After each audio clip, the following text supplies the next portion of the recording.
Hello students, मैं Mithilesh Gupta, associate professor political science, government college Karauli. आज हम संघीय संसद की शक्तियों का अध्ययन करेंगे। इसके पूर्व जो है हमने संघीय संसद के गठन और उसकी विशेषताओं का अध्ययन किया। शक्तियों के संदर्भ में हम देखते हैं स्विट्जरलैंड में संघीय संसद के जो दो सदन हैं, प्रतिनिधि सभा और सीनेट, दोनों ही सदनों को विधायी, प्रशासनिक, वित्तीय यानी कि सभी क्षेत्रों में समान शक्तियां प्रदान की गई हैं। अनुच्छेद 160 से 173 में संघीय संसद के शक्तियों का वर्णन किया गया है, उल्लेख किया गया है। तब महत्वपूर्ण बात यह है कि संसद के दोनों ही सदनों को समान शक्तियां प्राप्त हैं और अब हम कौन कौन सी शक्तियां प्रदान प्राप्त हैं उनका अध्ययन करेंगे। संघीय संसद की शक्तियों के अंतर्गत पहली जो महत्वपूर्ण शक्ति है वो है विधायी शक्तियाँ। विधायी यानी कानून निर्माण की शक्ति।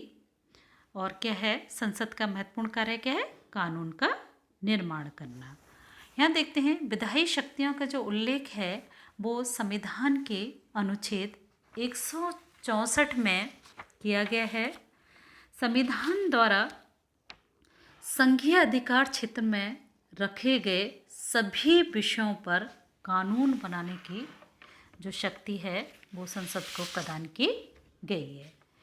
कानून निर्माण के अतिरिक्त भी संघीय आधिकारिक आदेश जारी करने का अधिकार दिया गया है और संसद द्वारा निर्मित कानून पर कार्यपालिका को कोई वीटो पावर नहीं दी गई है, निषेधाधिकार नहीं दिया गया है और ना ही न्यायपालिका को न्यायिक पुनरावलोकन के माध्यम से उस कानून को अवैध घोषित करने का अधिकार होता है। अनुच्छेद 165 में सामान्य कानूनों पर लोक निर्णय की व्यवस्था की गई है। वहाँ पर न्यायपालिका को अवैध घोषित करने का अधिकार क्यों नहीं है? क्योंकि जो कानून निर्मित होता है उस कानून को जनता के द्वारा लोकमत के अंतर्गत, लोक निर्णय के अंतर्गत अवैध घोषित किया जा सकता है, अस्वीकार किया जा सकता है। इसलिए वहाँ पर जो है न्यायपालिका को अवैध घोषित करने का अधिकार नहीं दिया गया है। यहाँ देखते हैं अनुच्छेद 165 में सामान्य कानूनों पर लोक निर्णय की व्यवस्था की गई है। लोक निर्णय क्या होता है? किसी भी कानून पर जो जनता है, नागरिक हैं, वो लोक निर्णय की मांग कर सकते हैं और लोक निर्णय के अंतर्गत किसी भी कानून को स्वीकार भी कर सकते हैं और अस्वीकार भी किया जा सकता है। तो सामान्य कानूनों पर जनता जो है, नागरिक जो हैं, लोक निर्णय की मांग कर सकते हैं, किंतु अगर संघीय संसद के दोनों सदनों द्वारा किसी कानून को अत्यावश्यक घोषित कर दिया जाता है तो उस पर जो है लोक निर्णय की मांग नहीं की जा सकती है। किंतु ऐसा कानून क्या होता है? केवल 1 वर्ष की अवधि तक ही मान्य होता है। यहाँ पर क्या है? अत्यावश्यक संघीय कानून पर 50,000 नागरिकों द्वारा लोक निर्णय की मांग की जाती है और यदि इसे 1 वर्ष की अवधि में जनता द्वारा स्वीकार नहीं किया जाता है तो संघीय संसद द्वारा लागू किए जाने के 1 वर्ष के बाद यह समाप्त हो जाता है। यानी कि कितने वर्ष तक? केवल 1 वर्ष तक ही वो लागू रहता है। इस अवधि में क्या है? जनता द्वारा स्वीकृत उसको किया जाना आवश्यक होता है। तो पहली महत्वपूर्ण शक्ति क्या है? कानून निर्माण की शक्ति, यह हम जिसे विधायी शक्ति कहते हैं और संविधान द्वारा प्रदत्त विषयों पर उसे कानून बनाने का अधिकार होता है। जिनको कार्यपालिका जो है वीटो पावर का इस्तेमाल नहीं कर सकती, ना ही न्यायपालिका अवैध घोषित कर सकती है। दूसरी महत्वपूर्ण शक्ति है संघीय संसद की संविधान में संशोधन की शक्ति। यहाँ देखते हैं संविधान संशोधन का जो प्रस्ताव है दोनों सदनों द्वारा पारित किए जाने पर ही लोक निर्णय हेतु भेजा जाता है। दोनों सदनों द्वारा पारित होना चाहिए, तभी वह लोक निर्णय हेतु भेजा जाएगा। और वहाँ पर दो प्रकार से संशोधन होते हैं, पूर्ण संशोधन और आंशिक संशोधन। संविधान में दो प्रकार से पूर्ण संशोधन और आंशिक संशोधन। और पूर्ण संशोधन का प्रस्ताव पारित होने पर संघीय संसद को भंग कर दिया जाता है और नवीन निर्वाचन किया जाता है, और जो कि संविधान में संशोधन का कार्य करती हैं। संविधान संशोधन की शक्ति पर लोक निर्णय के साथ ही आरंभक का भी नियंत्रण है। 1 लाख स्विस मतदाताओं द्वारा संशोधन प्रस्तावित करने पर उस पर संघीय संसद द्वारा विचार किया जाना आवश्यक होता है। तो इस प्रकार वहाँ संविधान में संशोधन की जो शक्ति है वो संघीय संसद को दी गई है। इसके साथ ही कुछ शक्ति वहाँ पर जो है जनता को भी प्रदान की गई है कि वो संविधान में संशोधन का प्रस्ताव तैयार कर उस पर विचार करने के लिए संघीय संसद के सम्मुख रख सकते हैं। तीसरी जो महत्वपूर्ण शक्ति है संघीय संसद की वो है निर्वाचन संबंधी शक्ति। निर्वाचन के संदर्भ में देखते हैं संघीय परिषद, जिसे हम संघीय सरकार कहते हैं, संघीय सरकार के 7 सदस्य और संघीय सर्वोच्च न्यायालय के सदस्यों का जो निर्वाचन है वो संसद के द्वारा किया जाता है। इसके साथ ही संघ के चांसलर और संकट काल में मुख्य सेनाध्यक्ष का निर्वाचन, संघीय बीमा न्यायालय के सदस्यों का निर्वाचन जो है संघीय संसद के द्वारा किया जाता है। और ये उच्च पदाधिकारी, इन सभी पदाधिकारियों की नियुक्ति जो है अपनी संयुक्त बैठक में करती है। इसके साथ ही अपने अध्यक्ष उपाध्यक्षों का निर्वाचन भी जो है संघीय संसद के द्वारा अपने अपने सदनों में किया जाता है। चौथी शक्ति है कार्यपालिका संबंधी शक्ति। कार्यपालिका शक्ति संबंधी शक्तियों के अंतर्गत हम देखते हैं जो है कार्यपालिका संघीय संसद को वैदेशिक संबंधों और अंतर्राष्ट्रीय संधियों के संबंध में शक्ति प्रदान की गई है।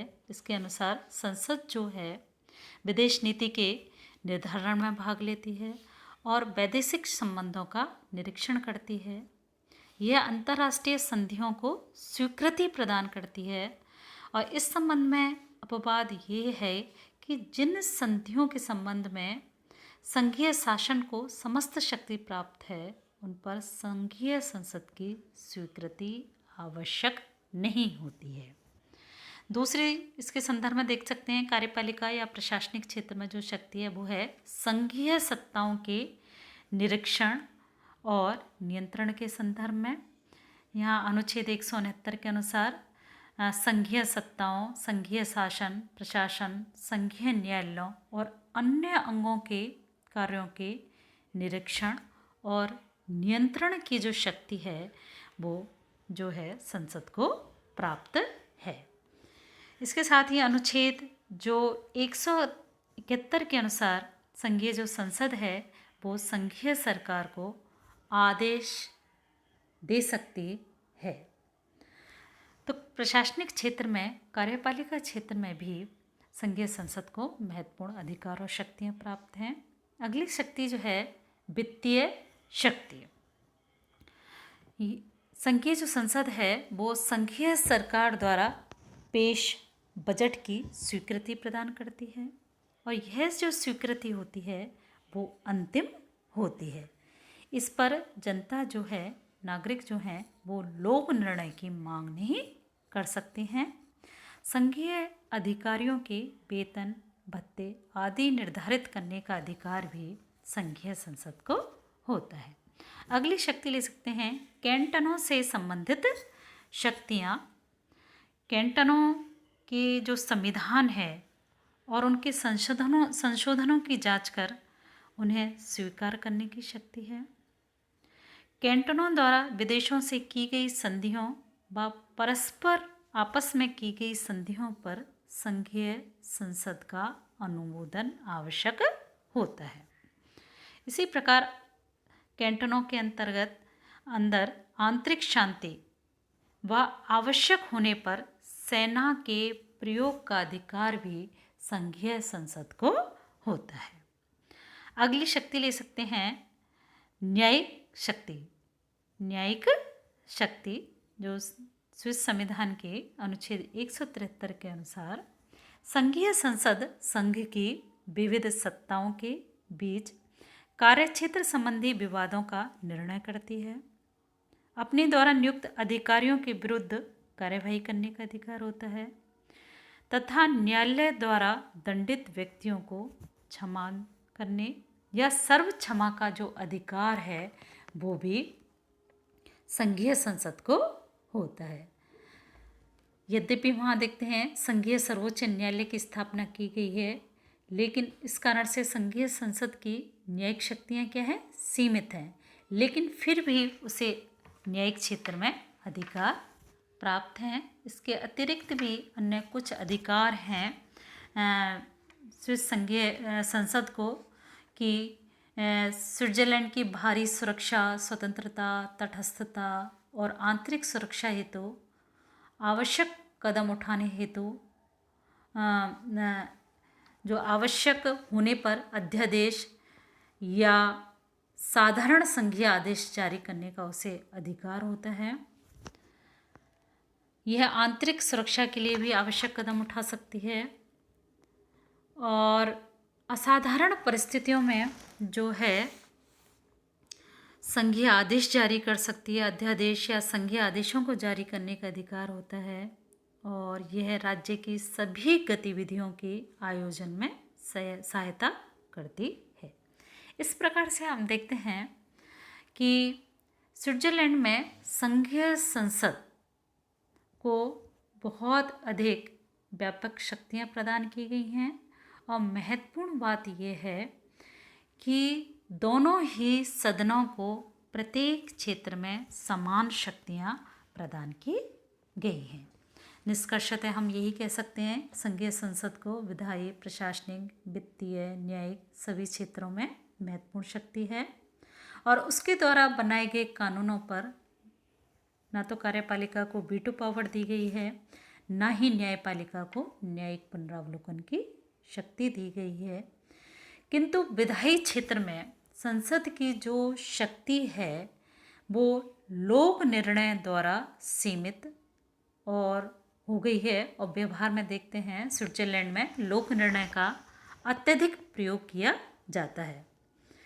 कानून निर्माण का कार्य वर्तमान में देखते हैं अत्यधिक जटिल हो गया है, अत्यधिक तकनीकी हो गया है। इस कारण से कानून निर्माण के क्षेत्र में संघीय सरकार द्वारा पहल की जाने लगी है और कल्याणकारी राज्य की धारणा के उदय के कारण और भी अन्य अनेक कारणों से वर्तमान में संघीय संसद के स्थान पर संघीय कार्यपालिका की शक्तियों में वृद्धि हो रही। धन्यवाद।